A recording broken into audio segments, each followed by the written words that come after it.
Welcome to the Symphony Podcast, where we break down one important topic each week. Matthew, how are you doing today? I am wonderful. We might have a little background noise, as we talked about earlier. We have my neighbor's kid is out in the driveway practicing her violin. Well, we can't hate on that. Can't hate on it. Love the wherewithal to learn an instrument, but if anyone's listening and thinking that the mediocre violin in the background is part of the audio for this podcast, it is not. But we appreciate the effort. Well, today's episode it's around a topic.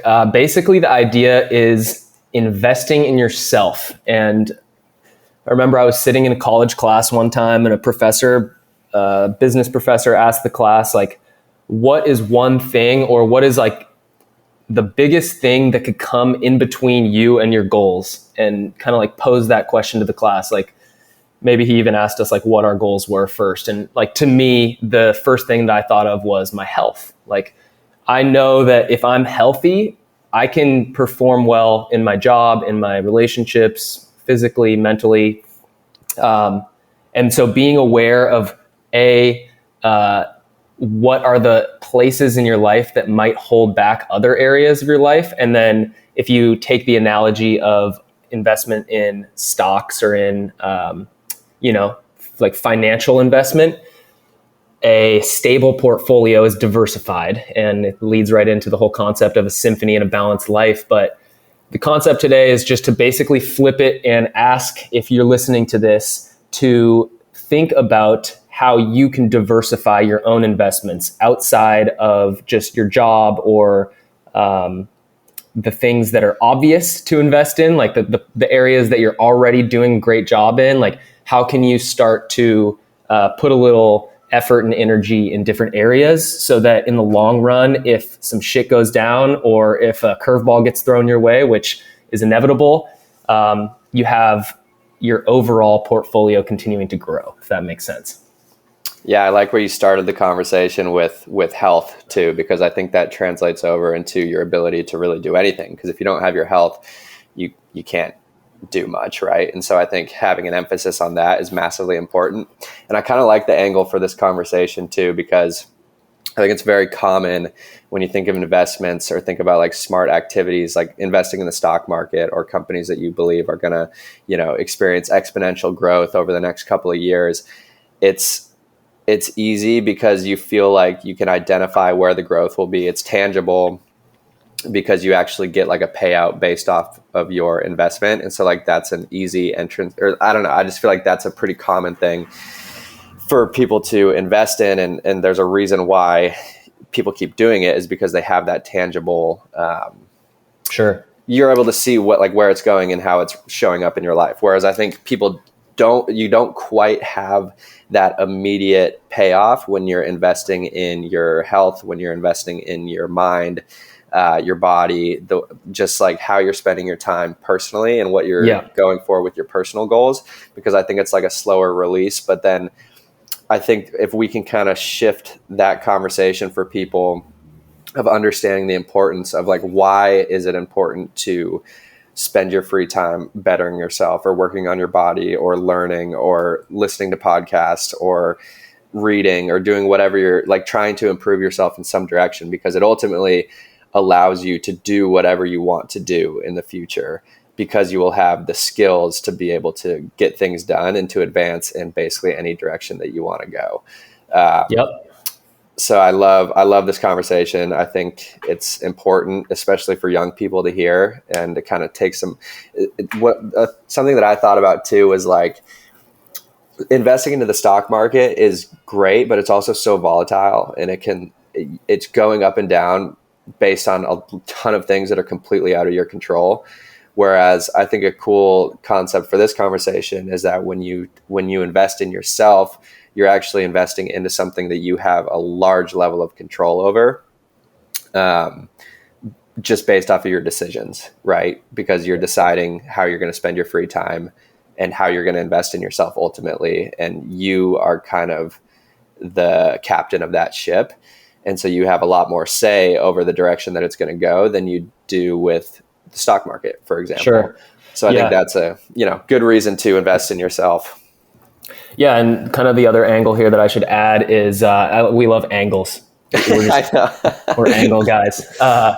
But like when you're young, you don't even have money to invest. Like you literally are paying the rent, you're paying your car bills, you're paying everything. And you don't have like a bunch of leftover income. So while it is important, and maybe we could do a whole nother episode, we've done that one on finances as an entrepreneur, and how to like be lean and continue to grow a business even without a ton of capital. I think that's all fine and well, but what do you have now as a young professional? The most valuable thing, it's a cliche, but you hear it all the time, is time is your most valuable resource. There was a guy, one of my car detail clients back in the day, he told me, and I might butcher the quote, but he said something like, when you're young, you have no money, energy, and time. When you're in your middle career, you have money, energy, but no time. Let's say you have a family and a full-time job. It's going to be hard to take time to go do things. If specifically, I had just told him that I was going to spend 3 months in Europe traveling, and this is the quote he told me. And when you're old, you have money and time, but no energy. So it's understanding which stage of life you're in and actually like leaning into that, taking advantage of that. I'll tell you right now that investing time for me has reaped the biggest rewards of anything in my life. And I guess the first example is like how I got my job today. I've told the story probably somewhere, but I worked for free on a documentary film, ended up getting on a phone call pitching, and maybe I'm going to kick it back to you because you have some specific things that you can invest in to better yourself. But I ended up pitching the project to some random potential sponsor who was working with a brand, like a outdoor boot brand. And he told me to go to this adventure filmmakers workshop up in Banff, Canada. And so I went. I ended up meeting my current boss that I continue to work with today. And it's just opened so many different doors. And that never would have happened if I had thought to myself, how can I just make as much money right now as I can? Like, it makes no sense to work on a documentary film for hundreds and hundreds of hours over the course of 18 months. But in hindsight, it's like, duh, that was the best investment that I could have made. And, you don't get to live life twice. So knowing that, just like applying that to the future, I think is something I want to continue to do. And as I feel like I have less and less time to just right now, I don't have the bandwidth to just, jump on and work on a documentary film to that same level. I also should acknowledge that I had a lot of things line up. I lived with my sisters, stayed at her place, didn't have to pay rent for a whole summer in San Francisco. So I saw what I had, I took advantage of it, and it ultimately led to me being able to continue to invest and grow in the directions that I didn't even know really I wanted to go. I shouldn't even say that. Like, I literally never would have identified as a video editor. I wanted to be like a cinematographer, director. And now I'm at a place where I want to start investing in other areas and branch out of storytelling and podcasting. That's one of the reasons why we do this podcast. And I guess it's kind of contradictory, but one of the reasons we work together on some of these brands, Root Strength, Shreddable, Shroomy, and why I value working with you guys so much is because I see it as an avenue to invest in myself to go a direction in the future. So let me kick it back to you, man, because I know you have a sweet take here. Yeah, I mean, I like that. I like that you brought up the concept too of just kind of like I feel like it's hard for a lot of people to justify doing work if they're not getting paid for it on the spot. But I also think that that's the only way that you get to a point with that profession that you can, like, in order to make money off of doing something creatively, you are probably going to have to do it for free for a little while first. And I think the only way how to like learn how to do something well is just by doing the entire thing. Right. And I think this podcast is like a great example of that for you and I.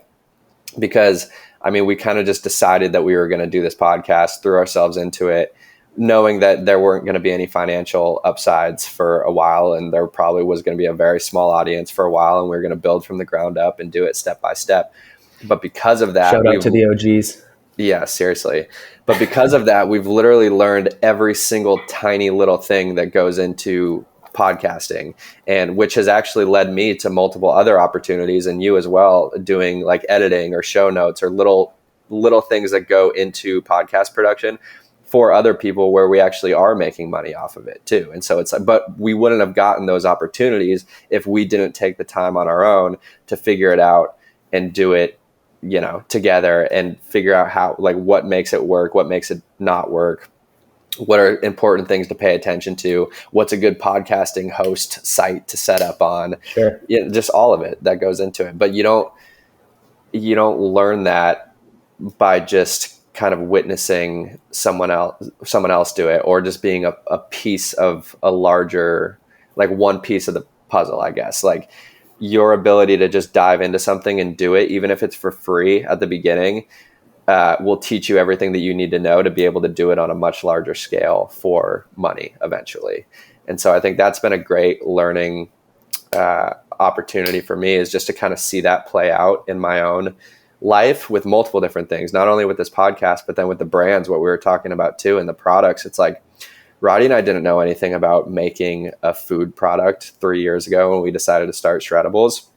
We had no idea what it meant to become a CPG brand. And now we have like a fully functioning nutrition company that has 3 pumping brands that are ready to go to market in like a massive way. And now I have the ability to step out of that and consult for other people who want to start brands or want to get involved or want to figure out how to formulate a product and the R&D that goes into that. But it's like, if we would have started that journey of being like, oh, let me just go try to plug into another company that's already doing this, I don't think that I would have learned nearly as much as I would have because of the decision of us just being like, we're just gonna do this from the ground up. Like, we're not starting on anybody else's timeline or project here. We're starting our own project from the ground up, and we're going to learn, come hell or high water, we're going to learn every single thing that needs to go into this to make it a fully functioning, successful brand and company. And so I think this just goes back to say that, like, no matter how much time you have in the day, whether it's like 30 minutes before you go to sleep, or you have like 4 hours of the day where you feel like you're kind of wondering what you should be doing, like, there's always at least a little bit of time to put into something, like learning something or figuring something out, or just becoming curious, or even just thinking, you know, like sharpening your ability to think critically about what you kind of want with your life and the direction that you want it to go. Like, I think the importance of having a little bit of time to do that is so critical. And the compound effect of doing a little bit of it every single day or every single week just adds up monumentally. Dude, 100%. Yeah, I think a lot of people over invest in one area. That's kind of like the punchline here. Is like, if you get too narrow-minded on one thing. When I was growing up, basketball was the thing that I invested in. I didn't give a shit about school. I had definitely some of my darker days of my life, specifically having arguments with my family, you know, dealing with all sorts of mental health stuff. You know, not going to say it was super major, but the darkest days of my life were in high school. And the investment that I had made in basketball was basically jeopardized because of it. A couple years ago, I would have told you it was just like out of my hands and my coach didn't like me, blah, blah, blah. But looking back now, like, I basically self-sabotaged the biggest and most important investment of my life at that time, which was getting on the varsity team. I was the only freshman to make the varsity team at Mercer Island High School when I was 15 years old. And I was kicked off the team, not allowed to play my senior season. And I remember how crushing that was. And I wrote a Facebook post, maybe it was a year later, a couple years later, but reflecting on this whole process and realizing, like, I can't live a life where my destiny is controlled by one person.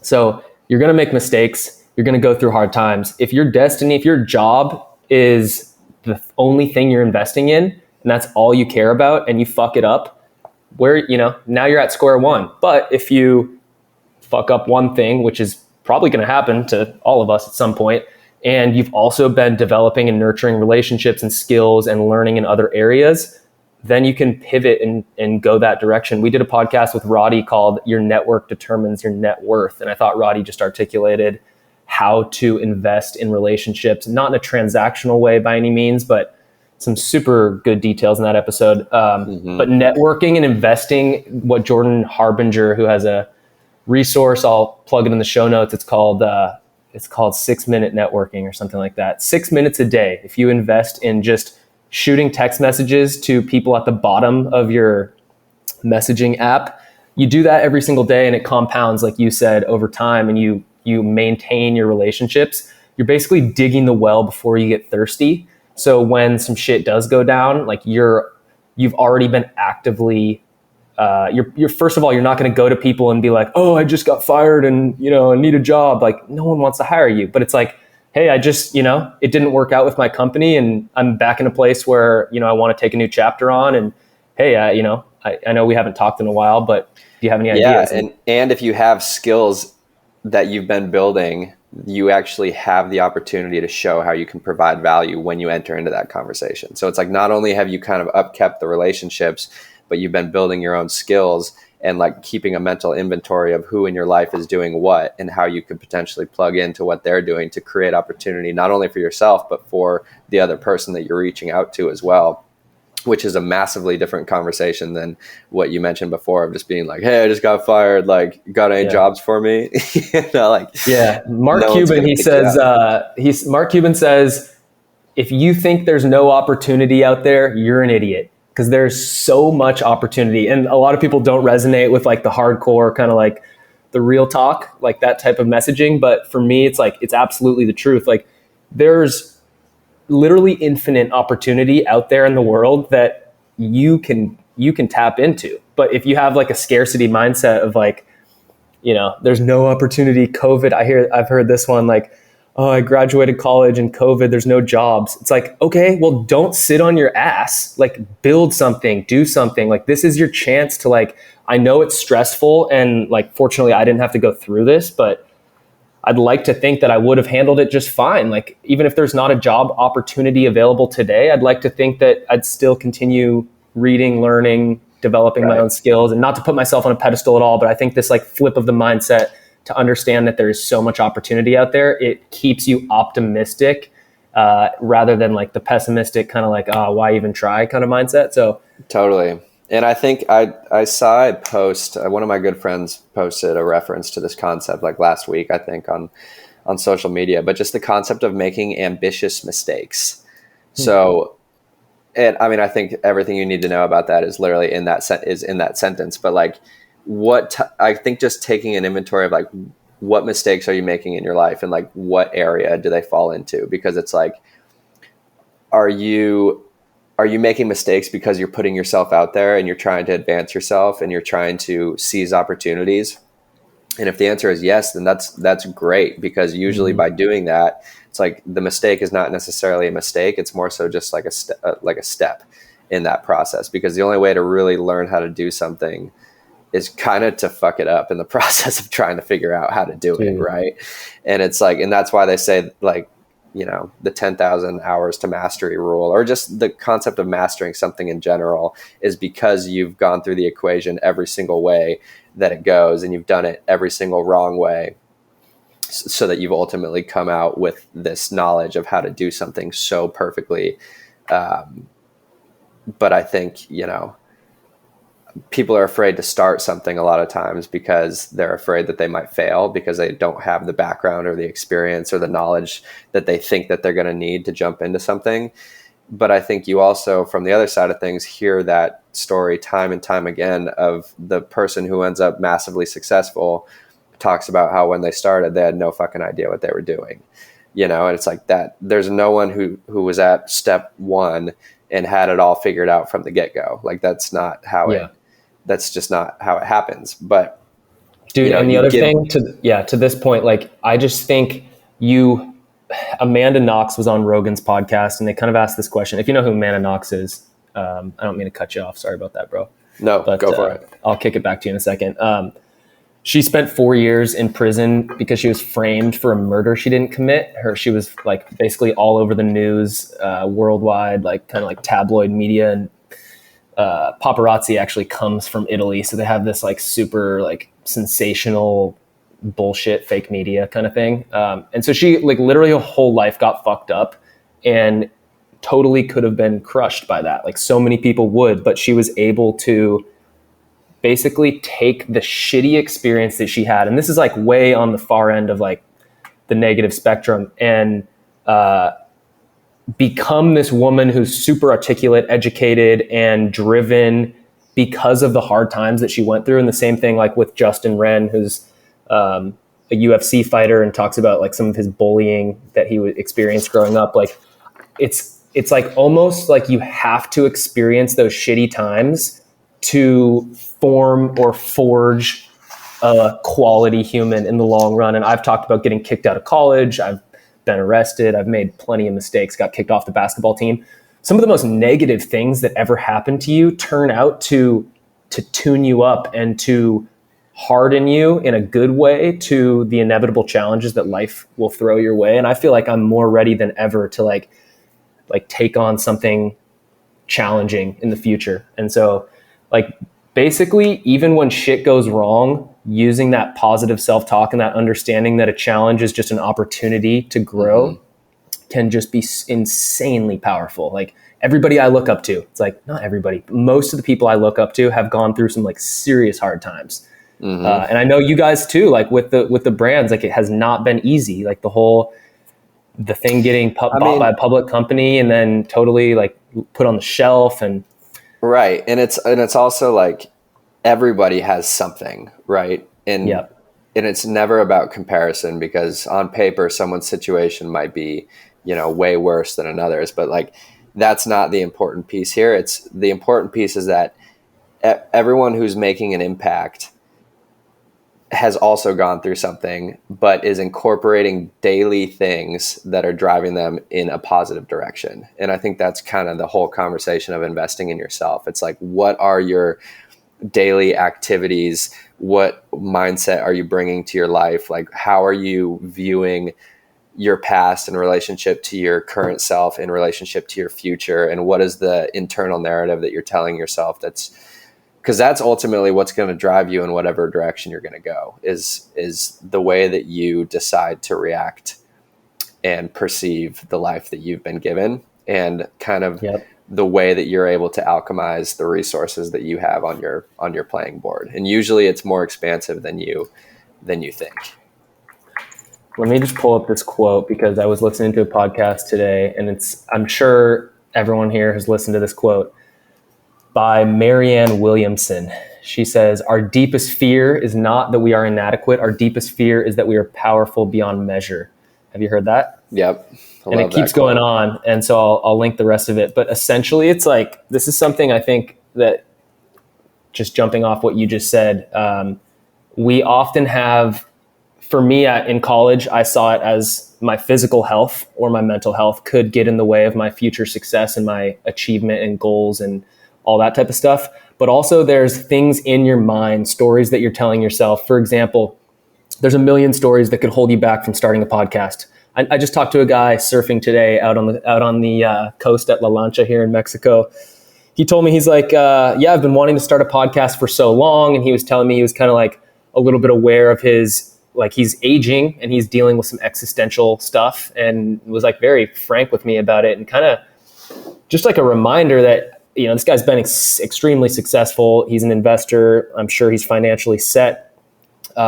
But there's been stories in his mind, and I don't want to put words in his mouth, but it's theoretically possible that he's got something in his mind that's holding him back. Like he doesn't think that he's capable of doing the editing and the producing for the podcast. And I told him, I was like, dude, let me hook you up with Kid Brian. Like we have an editor now. He's crushing it. You don't even have to learn how to edit. You just can, basically figure out what those things are that are between you and your goals, and then invest in those areas. Like literally you can invest dollars and you can hire someone to help fill in the gaps, like for the show notes or for whatever, for cleaning your house. Like there's so many ways, like literally invest dollars or invest your own time. Right. And so I feel like that's kind of the two, to say it again, angles that we're looking at this conversation at, is just like, identify those things that actually lie between you and being able to do the things that you want to do, and either invest your time in learning how to do those things or invest your dollars in finding other people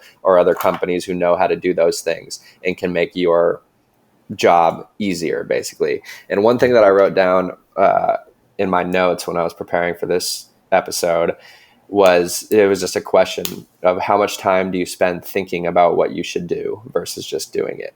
Oh, And I think I think everybody falls victim to that, right? And it's my most productive days are the days where I decide what I'm going to do the night before and then just knock it out the next day of exactly what I said that I was going to do. I get the things done that I need, that I knew that I needed to get done. I researched the things that I told myself that I wanted to research. I made the calls that I needed to make. I did the exercise that I told myself I was going to do.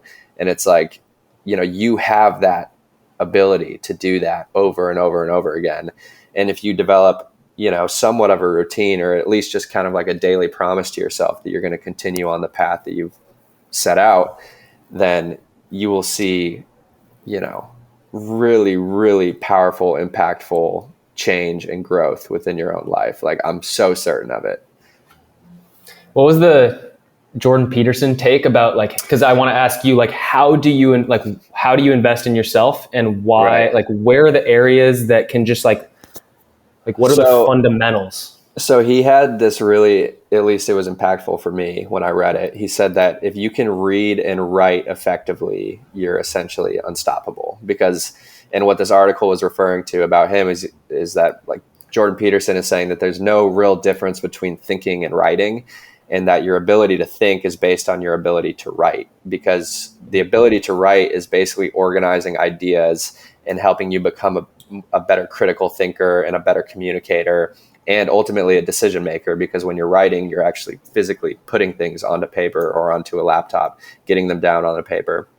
And anyone who can formulate ideas and organize them in a way that's going to make a powerful argument is going to win the case like 10 out of 10 times, is essentially what he was saying. And so in my mind, I was like, wow, that is a really easy entry point to have a massive payoff in the future, is just reading more, because I think reading will inevitably make you a better writer. So if it's hard for you to write, then maybe start with reading and then start incorporating a little bit of writing here and there. But if you read really well written stuff, you can't not learn from how people are segmenting their conversations to be the most impactful or most effective form of language and persuasion, or whatever you want to call it. Yeah. And so that will kind of translate into your psyche of how to formulate ideas and how to organize thoughts, and then ultimately how to get them down on the paper. So I thought, and I look at basically everything that I've done in the past 3 years, everything that's come to tangible fruition started as like chicken scratch in my notebook. So like that was the first step of being able to organize things in a way that could ultimately turn something tangible, physical. Like, came from just my ability to take something that was at first a thought in my mind, and then, vocalize it or write it out, and then ultimately turn into something physical. And so I thought that his comparison of writing and thinking, and how those are, and reading, writing, and thinking are kind of maybe the most important things that you can sharpen. Mm-hmm. And the entry point for that is just reading more, which I think is awesome. And then, so I read that, and I love that for the mental side of things. But then I was thinking about it from the physical perspective too, because it's like, what's the point of investing in your physical health or your strength or your endurance or whatever? Like, why do you go to the gym, or why do you wake up and run in the morning? And I think experientially it unlocks so much more, because I think there's so much in life, like there's so many opportunities to have experiences in life that require a little bit of physicality, whether it's like a long hike or a big outdoor backpacking excursion, or like a really fun mountain to ski on, or a great wave to surf, or whatever it's going to be. Mm-hmm. It requires physicality, and it requires physical strength and physical health. And so it's like, I feel like if you're not emphasizing that in your own life, you're just kind of closing yourself off from the get-go to being able to have these experiences that require physicality, but that are also insanely rewarding. because I think there's most of these experiences that require strenuous physical activity usually end up being some of the most rewarding and impactful experiences that you can have. At least that's been true in my life. And so I think that is reason enough for me to really prioritize my physical health and make sure that I'm exercising every single day and, investing in my own physical health and strength by just doing something every single day that's going to improve it. Just knowing that will open up my world in a lot of different ways. Yeah. And you never know exactly what you're training for. Like you might, you literally have no idea. Sebastian Younger, who is an author, he had a stroke, and his whole life he was a good athlete. He was in his 50s and he had this like major stroke, and he talks about how he thought he was always training for the next big run or to be in better shape or whatever. What he didn't realize was that his whole life training was so that when he has a stroke and he gets to the hospital and he's lost like something like 80 or 90% of his blood. I don't even know if that's possible. Something like a large, vast amount of his blood he's lost. He's bleeding internally. You realize that ultimately all the physical training he ever did was so that he could survive that moment and continue to be a father for his children. And at 27 years old, it's so hard to have that perspective, but pretty soon we're going to be 57 years old. And looking back on your life, you're going to wish that you invested physically, because if you're not a physically healthy and capable person, who knows, man? Like you could get to a later point, you could fall and break your hip, and that could be it. Like you could have a crippling injury, and when you're 80 years old and you have a broken hip, there's no coming back from that. So like taking this like step back and it kind of gives you the justification to spend the time and energy on it, because it kind of seems frivolous now. Like, why invest in your health if you could invest in your job or invest in your craft or whatever, like even your relationships. But investing in yourself physically is critical. So I just want to like reiterate that and like really take like a high level look at like why you might want to do that. And then also you have to love the process. Like if you dread working out, don't go to the gym. Like figure out something you like to do. Play soccer, play some sports. Like there's so many ways to move your body in a healthy way. I think we've talked about how fitness is more of a lifestyle than a chore or like a thing you have to do every single day just to check the box. So I love it, man. I think health is wealth is a term that resonates heavily with me. It's true. And I mean, I think especially in America, we see basically the worst side of that. I was reading an article the other day that said about 50% of American adults are considered physically inactive, which is crazy. And so then in my mind, it's like, it's no wonder that the two of the biggest killers in our world, or especially among the American society, are cardiovascular diseases and diabetes. And when you look at the things that we eat and you look at the stat that says 50% of American adults aren't even physically moving at all on a day-to-day basis, it's like that makes total sense. And so that's another reason to kind of invest in your physical health on a day-to-day basis, is so that you don't place yourself in that even area of potentiality of being more like kind of having more of a chance to get one of these diseases that it's pretty clear stem from inactivity and a poor diet. And so I think kind of like what you said with the Sebastian Younger reference, it's like it might not be tangible of like, what am I preparing for, right? Or what is the gain right now, right in this moment? But you're ultimately strengthening your body, your mind, your everything, so that when life does throw you curveballs, you are more of a capable human being and have a better toolkit to be able to kind of deal with whatever's coming up. Invest in yourself, brother. All right. I hope we can all just kind of like take a step back and look at the areas of our life that we need to invest more in. It's okay if you have to neglect certain areas. I know I've actively put, there's some days where it's like, hey, I'm not working out today, and that's totally fine, but I'm still going to move my body a little bit. Going to do 10 push-ups in between my 25-minute Pomodoro technique sessions. Hey, well, I mean, rest is just as important too, right? So, I mean, that could be seen as a way of investing into your health too, is taking time for yourself to to rest and recharge and relax, as long as you're not telling yourself that 7 times a week, 7 days a week. But I think, I think that's just as critical of a piece as taking time to recharge. I need to be better at that for sure. Absolutely. All right, man. Well, let's wrap this episode up, and we'll be back next Monday. Till next time, you can find us on the Symphony Co. on Instagram. Hit us up directly if you have any questions or topics or things like that. It's awesome to hear from the community. So wanted to express a thank you. And October 4th, we've mentioned it a few weeks in a row now, but I think this is officially our 1-year anniversary. So, man, we've invested a lot. We've invested a lot in this podcast. Yeah. And if for nothing more than just to hone the skill of communication. And I know often, it gets to the point where you hit this plateau. Like, I felt like for a while I was getting like better and better at this whole podcasting thing. And now I want to like break through the next level, the next plateau, and be very self-reflective in the places specifically within podcasting that I can improve in. So that's where I'm at. I love it. Let's wrap it up. Yes, sir. All right. Till next time. We're out of here.